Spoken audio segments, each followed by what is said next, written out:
life. Surveys show that a third of all Americans believe in UFOs. Nearly 5 million claim they have encountered alien beings.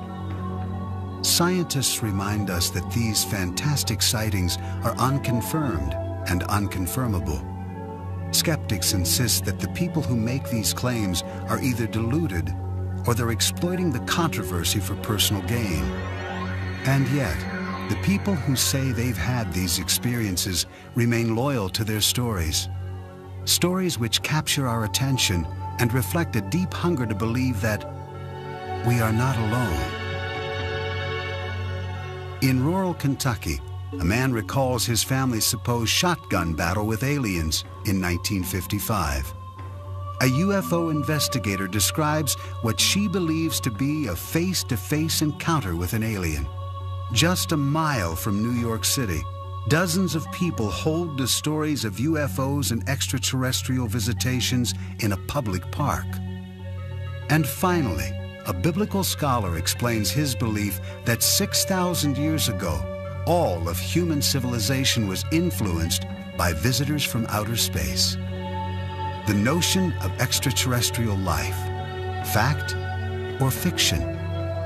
Or can it only be described as unexplained?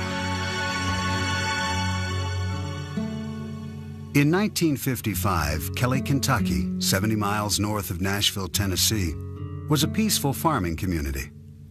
On the evening of August 21st, deep in the Kelly countryside, a party of 10 people reported a wild encounter with aliens. The Langfords were winding down from a family get-together filled with laughter and card playing. 12 years old at the time, Lonnie Langford says he remembers that night clearly. There was me, my brother, my sister, 2 half-brothers, their wives, and a friend and his wife. And that's about it, besides my mother. And we just sat around, you know, and talked and played cards. My half-brother's friend, Taylor, he had to go out. You know, we didn't have no inside restrooms back then. And as he was going out the door, he looked up and he noticed this round object. It had lights all around it. The Langfords' guest raced inside to tell the others what he had seen. They all thought he was joking. The card playing went on, uninterrupted. Finally, everyone turned in for the night, everyone except Lonnie's mother. She was just laying there awake with her eyes open and looking out the living room window, and saw this this object standing there. She screamed, you know. Everyone jumped out of bed, and Lonnie's brothers grabbed their shotguns. He saw little creatures 3 foot tall, webbed feet, webbed ears, big eyes, hands that were webbed shaped like. They were silver, had silver uniforms, no noise, no sound, no talking. They was just there. I don't know why. Lonnie and his family watched the creatures float through the air as his brothers fired their shotguns. They say some bullets knocked the aliens over, but that to everyone's horror, the strange beings got back up again, unscathed. Everybody got roused up, started hollering and screaming. Lonnie's brother headed outside with his shotgun. Just as he was going outside, one of them grabbed him by the hair of the head, and then he jumped on out in the yard and, you know, shot at him. Lonnie Langford said he and his family watched in terror as these glowing beings circled their home. When his brothers finally ran out of ammunition, they brandished their flashlights. The beams illuminated the sky, and to the family's surprise, the silver creatures quickly retreated into the darkness. They wasn't trying to hurt nobody. They wasn't trying to hurt us all. I think they was more scared of us than we were of them. You know, but I was really scared. You know, and I'm just telling you the truth. Is Lonnie Langford telling the truth? Or is his story nothing more than a twisted memory from a family gathering gone awry? What we do know is that on the same evening, other residents in the area had reported what they believed to be meteor sightings, accompanied by a strange, machine-like hum. When the Langfords reported their sighting, Police officers, state troopers, and even soldiers from the nearby Fort Campbell Army Base arrived to check it out. Kentucky State Trooper Russell Ferguson investigated the incident. He found no physical evidence to substantiate the Langford story. The only thing that we did find was the family there, rather disturbed, very emotional, and swearing that something had occurred in the way of small, silver-looking people with big eyes and big heads trying to get into their house. UFO investigator Philip Imbrogno finds the Langford family's story compelling. He thinks they may indeed have encountered extraterrestrials. It is one of the cases that is actually very convincing, because here you have a family that really didn't care anything about UFOs, and all of a sudden they report that they had these little beings coming on their property and they fire it on them and so on. And to this day, that is one of the cases that convince me that perhaps we should consider that there are extraterrestrials here from time to time that have landed on our planet and interacted with our society. During the time of the Langford sighting in the mid-50s, Americans of all walks of life were enthralled with space-age images. And a new wave of science fiction movies was coming out of Hollywood, many of which were based on the growing anxieties surrounding the Cold War. The local people were influenced by movies and books and magazine articles popular in that particular time, but keep in mind that the people of this area were fundamentally agricultural in background and Protestant in their faith, with some commitment to the fundamental side of faith. Since the Langfords claimed to be devout Christians, is it possible that they had become overzealous from a religious revival meeting that Sunday afternoon? State Trooper Russell Ferguson doesn't think so. He believes they were drunk. I didn't find anything up there except just a bunch of people running amok. They had one specific emotion, and that's from, I think, a pretty wild day. Oh, there was no alcohol there. No alcohol at all, because my mom, she was real Christian and she wasn't allowed in the house. My brothers did drink, you know, but they didn't have anything around the house. There wasn't no alcohol around the house that night. Another explanation for what took place that night involves a traveling circus which happened to be passing through town. I went to our newspaper files and found the showing of the Shrine Circus here at our fairgrounds for 3 nights, Thursday, Friday, and Saturday, prior to this activity at Kelly. It's certainly possible that monkeys were in that traveling troupe of the Shrine Circus, and it is possible that some of them could have escaped. Some people said it was monkeys from a circus. I didn't know that there was a circus at the time, and neither did my family. There ain't no silver monkeys. How can a monkey be silver? If these strange visions weren't brought on by excessive drinking or playful chimpanzees, what really happened? One author on paranormal phenomena, Greg Little, thinks there could be a scientific explanation. This part of Kentucky lies on a major fault line. Little points out that tectonic pressures in the earth can create unusual forms of electromagnetic discharge, strong enough to disorient people. These electromagnetic plasmas have this enormous, powerful electromagnetic field around them. And when a person gets close to this field, it does interact with brain biochemistry. It also produces serotonin, a substance that is biochemically identical to a hallucinogenic drug called dimethyltryptamine, which is a 30-minute LSD trip, which, gee, if you had a 30-minute LSD trip when you were asleep, what would we call that? A dream. Dreams, nightmares, few, if any, will ever be sure of exactly what happened that summer night in 1955. I have no idea why the aliens visit me. Maybe they're just passing over and something, got curious and wanted to come down. I don't have no idea.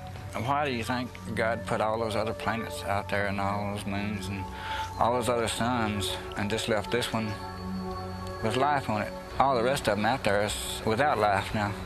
I ask you, if you were suddenly capable of going from here to Mars or the sun or whatever other planet. And you were coming to Earth with all that technology that was available to you. Now, surely to hell you wouldn't land in Kelly, Kentucky, when we've got the nation's capital and all the other big cities and what have you. No, I don't think so. One thing is certain. Lonnie Langford and his family did not go out seeking extraterrestrials that August evening, and the memory has haunted them ever since.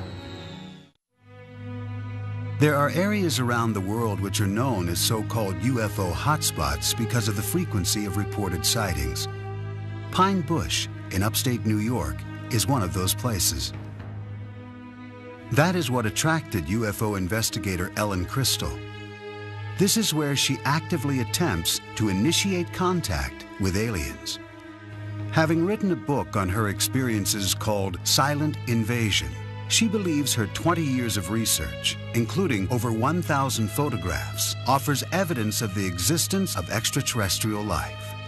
It really takes a certain mentality to do it in a cohesive way so that you come away with some research. I mean, there's people like me trying to collect research and successfully doing it and trying to have close encounters where you can use equipment and machinery that actually works and registers. Ellen first began searching for extraterrestrials in the countryside around Pine Bush during the early 1980s. At that time, a psychic told her that she had been cured by aliens during a severe childhood illness. She basically did a reading with me, and she said, when you were 4, you were really sick, and she said, I see the ship above a White House, and they healed you. And I said, well, I was sick. I was sick for 8 months. I thought I was 2. This psychic reading motivated Ellen to pursue her dream of meeting up with aliens. This is her story.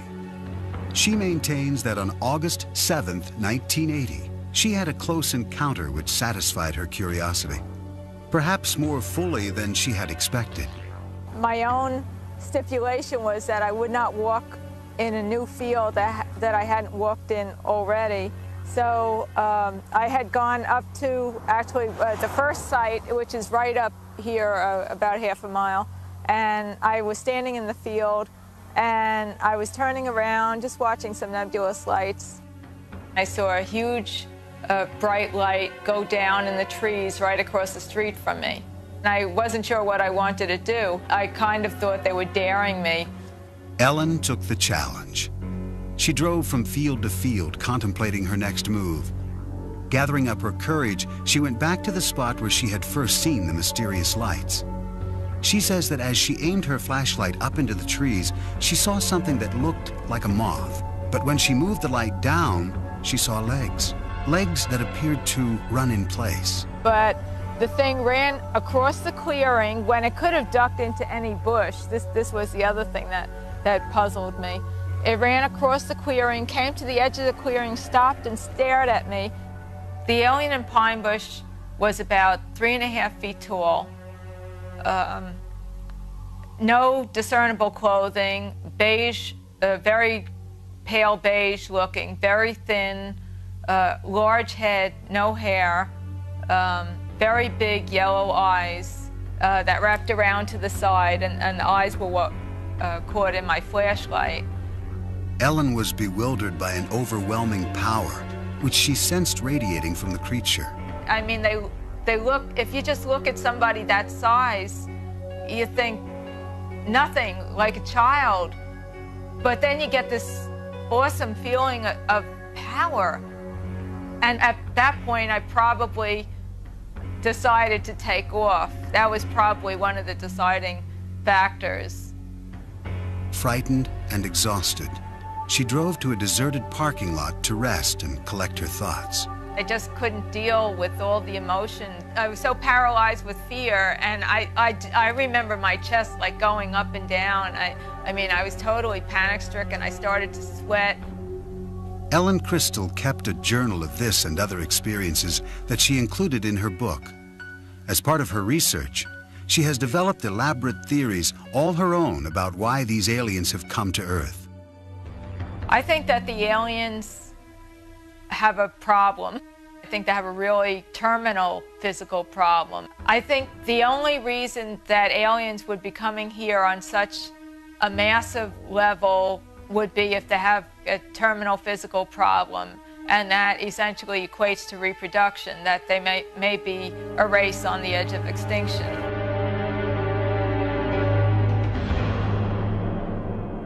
Are Ellen Crystal's claims of extraterrestrial incursions into upstate New York to be believed? Or is she subscribing to a type of modern-day mythology? Professor of Sociology at Northwestern University, Bernard Beck, thinks this is the case. There are some people who are saying when the extraterrestrials come, they are so smart and so accomplished just by virtue of the fact that they got here, that they'll bring with them all sorts of things to make our lives better. They'll take care of us. And like anything that is created by ordinary people in their masses, through culture, through talking over back fences and talking over lunch and talking over a beer at a bar, it creates a culture, expectations, and a sense of the way these things are supposed to go. According to fellow UFO investigator Philip Imbrogno, Ellen's expectations are so intense that, combined with her apparent fascination with science fiction, her objectivity is severely compromised. I believe that Ellen Crystal is very sincere about what she's doing. I question some of her methods of investigation and some of her conclusions as to what she is collecting. When she looks at her evidence, she says this can be nothing else but ETs. Okay? When I look at her evidence, I say, well, you've got something here.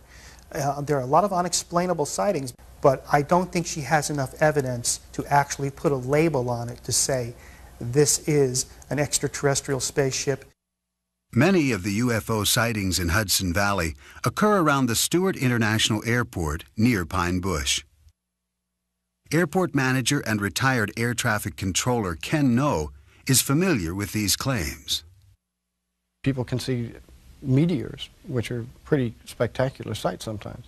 Most of the sightings that I've heard of are in the evening, and various airplanes have different kinds of lights, different configurations of lights, and if people aren't looking at the night sky all the time, or a great deal of the time, they may find something unusual looking.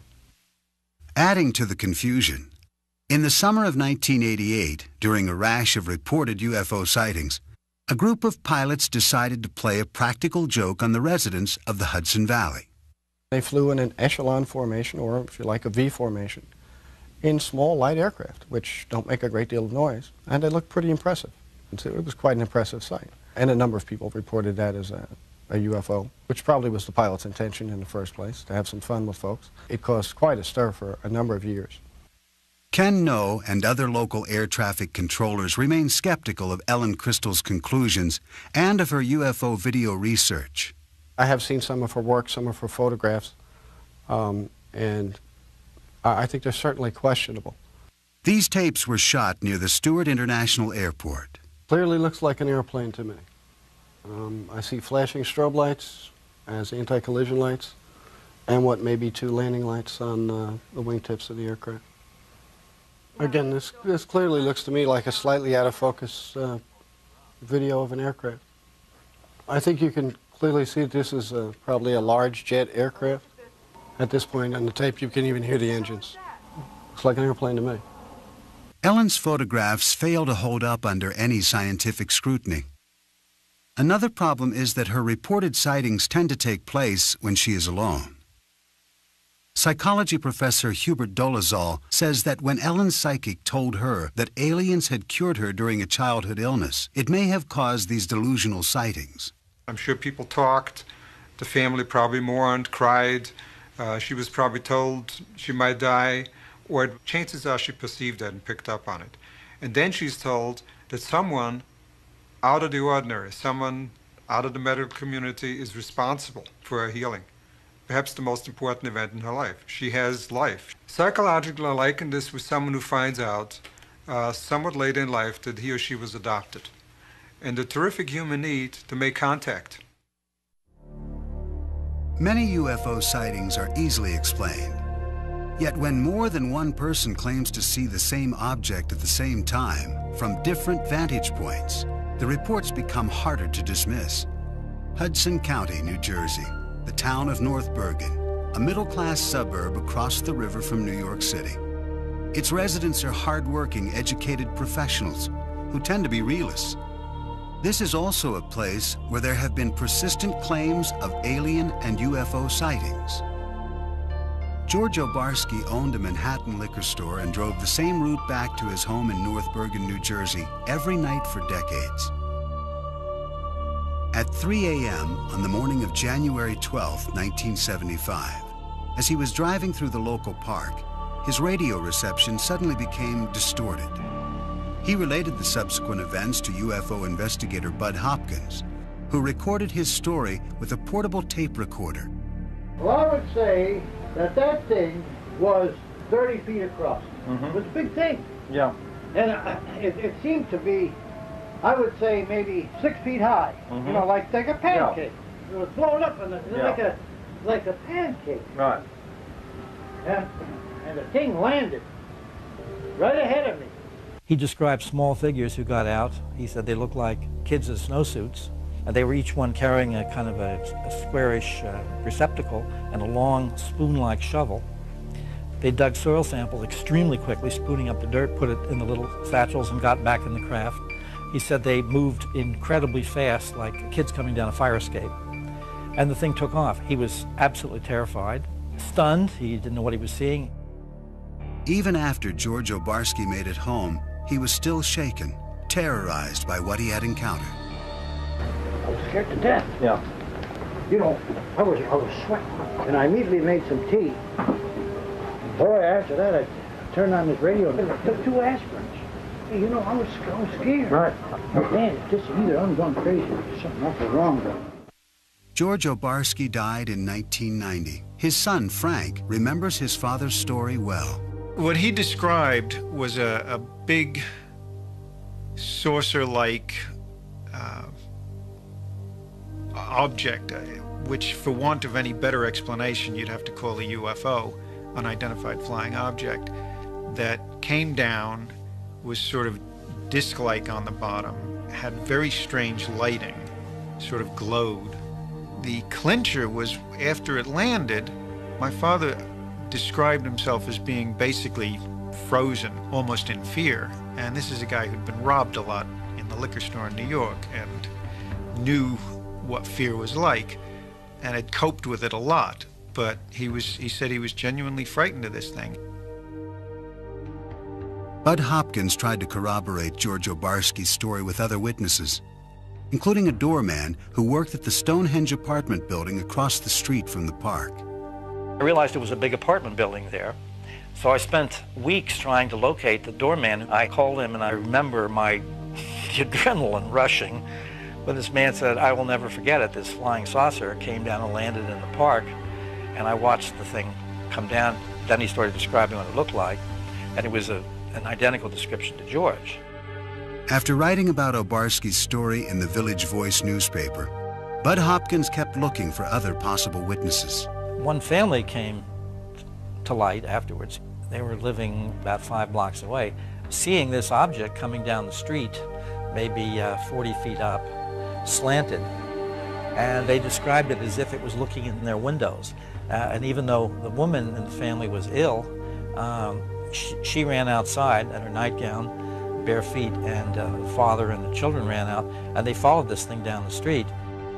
A North Bergen schoolteacher, Ann Karlovich, says she listened skeptically as her daughters described the telltale evidence in the park on the day after the alleged incident.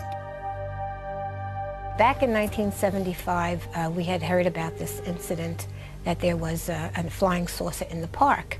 So my daughter and her friends went down to the park to see what was going on, and they all kept running back saying they saw rings and burn marks in the grass in the field down near the softball field. And they told me the whole story about broken windows, that the Stonehenge had a large glass facade and it was broken by a beam of light that hit it. The kids were awfully excited about it. Frank Obarski also went to the site with his father. He knew him as a practical man, so it was difficult for him to understand why his dad held to such a seemingly irrational story. He didn't show much interest in things that couldn't be proved or disproved or that didn't apply to everyday life. And this was one of those categories that he felt didn't apply to everyday life. So I had a lot of trouble reconciling my knowledge of my father with this story he was telling me.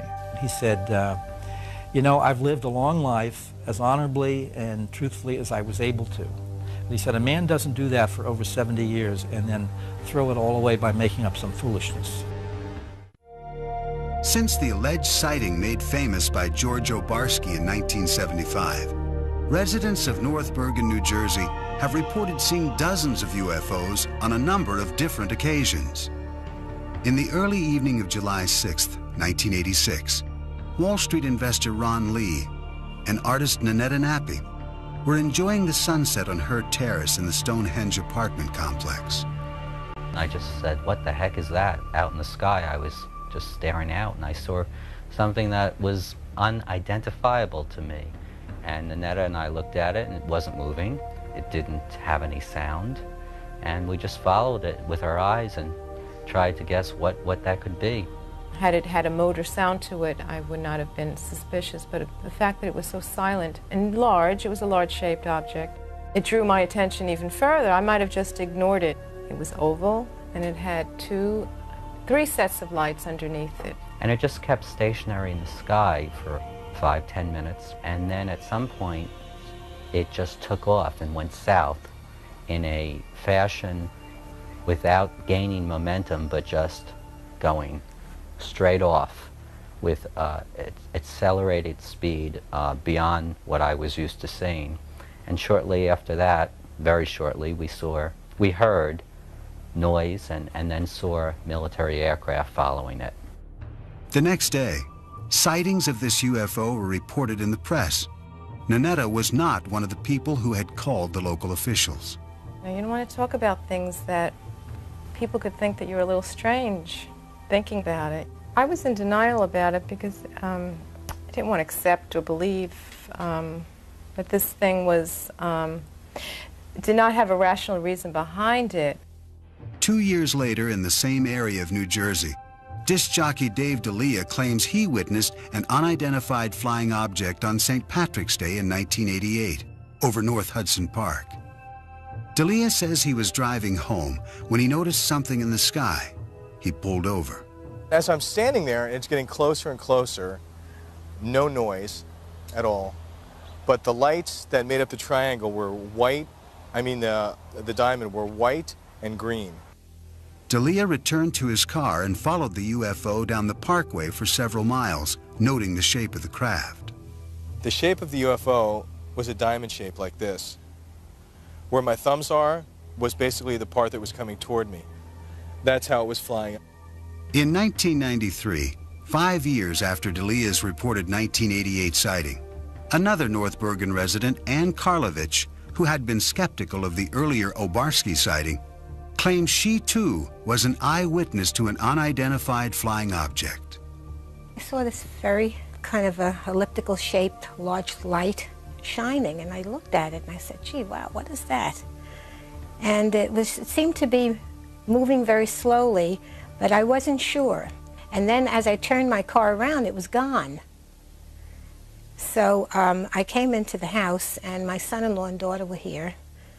And I said to Joe, my son-in-law, I said, wow, did I see something strange on Boulevard East? And he said, I saw it too. It had a sort of eerie glow. It looked metallic and was very well lit, like with a fluorescent, bright flood kind of light. As I recall it to be a blimp-like object, like an elongated, like an ellipse, elliptical sphere, if you will. Joe Bass remembers reading the next day in the local newspaper that all the blimps in the area had been grounded due to foggy weather. I know what it wasn't. I know that it wasn't some sort of lights on the clouds or a meteor or anything like that. I suspect it was either some kind of government aircraft, some Air Force kind of aircraft that they don't let on that they have, an aircraft of this type. It wasn't a plane, it wasn't a helicopter, it was like a blimp type object. It is quite clear that people in this area believe they are seeing UFOs. But are they alien spacecraft? Since World War II, reports of UFO sightings have grown to merit a system of classification, a way to categorize people's claims. This method was developed by an astronomy professor at Northwestern University, J. Allen Hynek. It was he who coined the phrase close encounter of the third kind to describe human contact with an alien. Philip Imbrogno collaborated with Hynek on his final book in 1987. They collected accounts of East Coast sightings, which Imbrogno says number into the thousands. As I began to investigate more cases, I began to realize that I was just touching the tip of the iceberg. Actually, in a period of 5 years, there were 7,000 sightings. Now, they were made by people who are pillars in the community. Police officers, pilots, lawyers, educators, scientists, executives from major corporations, all saw an object that they considered to be larger than a football field flying overhead. Psychologist Hubert Dolezal maintains that UFO believers are mistaken in what they think they are seeing. What we're looking at is a perceptual phenomenon where the background information is either dark conditions or dusk conditions, and where there's very little visual structure against which the object appears. Add to that the question of, does this person have myopia, nearsightedness, and astigmatism, suffers from any other kind of visual defect? And now you're looking at the question of not only unidentified moving objects, but unidentified stationary objects. I know what I saw. That's the only thing I can say. I know I saw something that didn't look like anything else I had seen before. Syndicated columnist Sally Deering grew up in the North Bergen area. She's heard dozens of the local UFO stories, and she thinks any belief in aliens and UFOs is ridiculous. They jump to UFO. And I think they jump to that too quickly. There's a lot of ways you could explain a lot of these things that we see. And I think that people just want to believe, they'll go from A to alien before they'll go to A to B. And I remember back in the early 70s how we would read books, Robert Heinlein's Stranger in a Strange Land, Kurt Vonnegut's books, and we would accept science fiction as some kind of metaphor for what we were living in at the time. This sort of feeling of being outcast in a society. Are alienated people confusing science fiction with reality? According to Professor Dolezal, those who claim to see aliens and UFOs may be experiencing a psychological need to be a part of a trend, something bigger than themselves, thus latching on to observations which have little or no supporting evidence. What I do believe is going on, it's the proverbial bandwagon effect, that it's popular to be included and to be part of this. It is becoming more and more accepted. The onus of you're nuts, or there's something wrong with your brain, or you're a liar has been vastly decreased. I think people are more open to the possibility.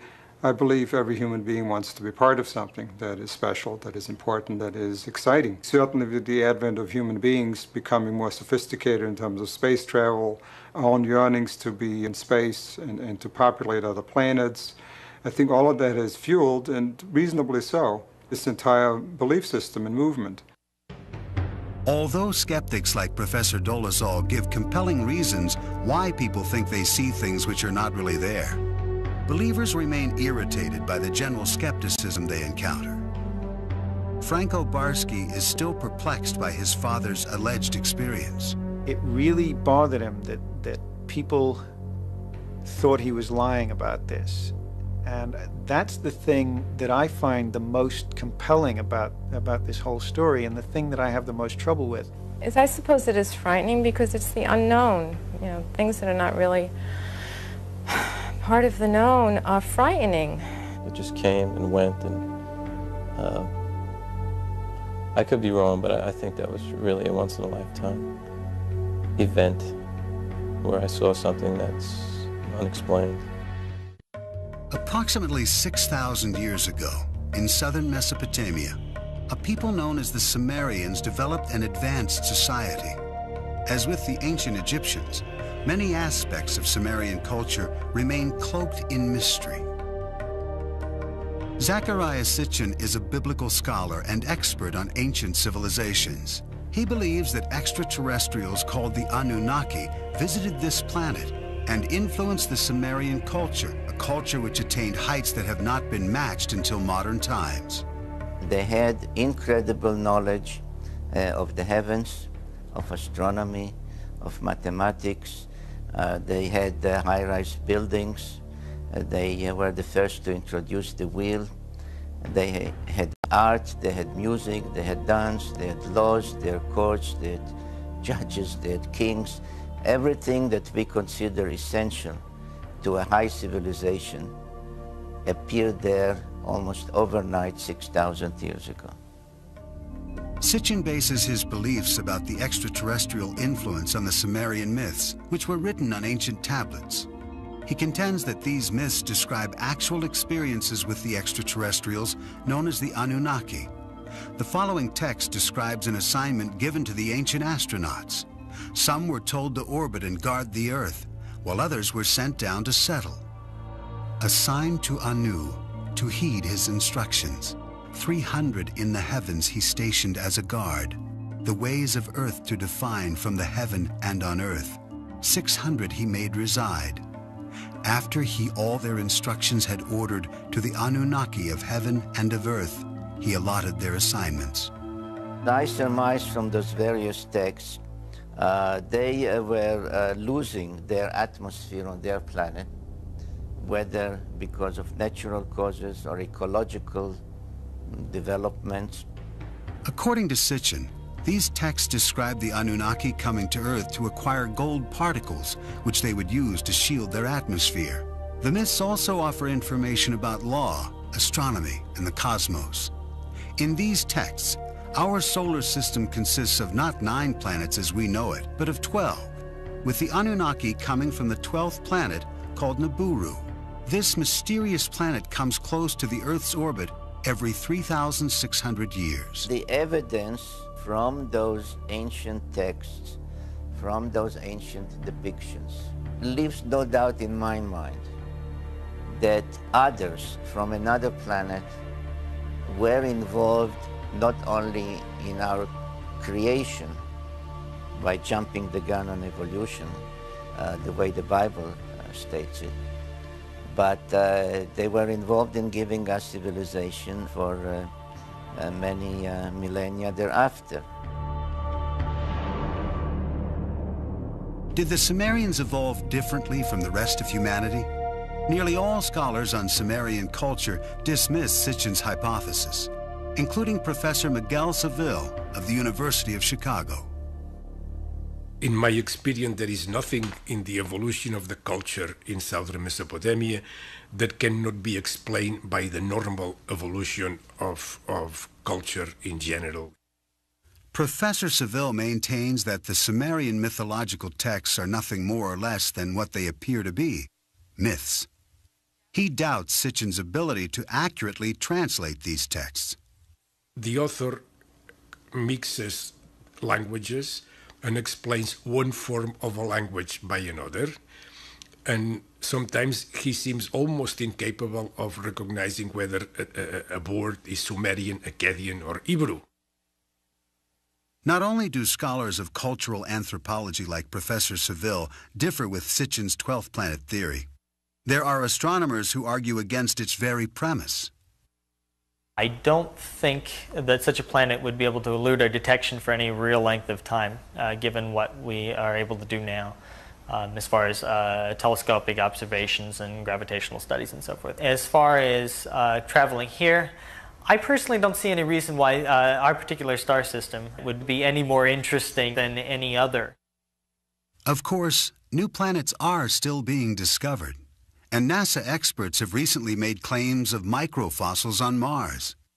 These findings have led most natural scientists to concede that there is a distinct possibility of life evolving elsewhere in the cosmos.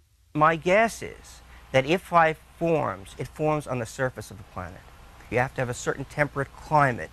You have to have water on the surface or water just below the surface. It's possible that some of these precursors for life, the organic molecules, get seeded onto primitive Earth, say through comets. We know that comets have a lot of organic chemistry going on them. Many astronomers and astrophysicists agree with Professor Novick. And yet if there is advanced life elsewhere in the heavens, even in possession of sophisticated technology, the distances involved in navigating the stars are simply too vast. Maybe there are 10 advanced civilizations in our galaxy, maybe. But if there are, and this is really far-fetched, if there are, they are so far away from us that there is no chance. They are hundreds of thousands of light years away. There is no chance, zero, that we will ever be visited. The best way to describe the distance to the stars, the distances are actually quite vast. The distance from here to the galactic center, we're just talking roughly 30,000 or so light years, I believe. There are those that maintain that the current surge in extraterrestrial sightings is best explained as a substitute for traditional religion. If you take an adherence to a divine being, a god, what a religious belief one may want to adhere to, in the absence of such a religious belief, I think there, or as a supplement perhaps, there may be a need to say there is something more sophisticated, wiser, more technologically advanced. And it seems to me that this is a reasonable supplement to say as a substitute for religious beliefs per se. Our needs are so great emotionally for some kind of religious center, and our fears, our paranoid fears are so great that it's extremely difficult to look at this objectively, and yet that's what we must do. Every era has had its extraterrestrials, except we now have a language that allows them to be extraterrestrial beings, instead of previous eras when they were just strange beings. If all the skeptical scientists in the world would put their heads together just for 1 year and do an in-depth study of this phenomena to find out whether or not UFOs are extraterrestrial in nature, maybe we could come up with some answers instead of being criticized all the time as to whether or not this is a true science. Somehow we as scientists have failed in explaining to people that there are things about the universe that we really do understand. We don't know everything, but we know a lot. And there are things that we can just rule out. And people just don't buy this. And I find that very sad, that the culture of modern science has not really sunk in the culture of our nation. Bud Hopkins believes that if modern science would not completely rule out UFO claims, if they would just investigate a fraction of these sightings, they would indeed reach a larger audience. What I like to say is that an extraordinary phenomenon, which this undeniably is, no matter what your point of view is about it, an extraordinary phenomenon demands an extraordinary investigation. The way science works is that if there were something out there that was credible, if there was real good evidence and things could be followed up and said, yes, in fact, I see what you're talking about, people would love that. If there was anything to it, it would be embraced by the scientific community. Though skeptics will insist that all the thousands of claims of alien sightings do not add up to a single scientific confirmation, people will go on reporting them, asserting with equal fervor that what they saw was real. But without physical evidence, we are left only with assumptions. Some choose to believe in the existence of extraterrestrial life, rather than tolerate the uncertainty of the unexplained.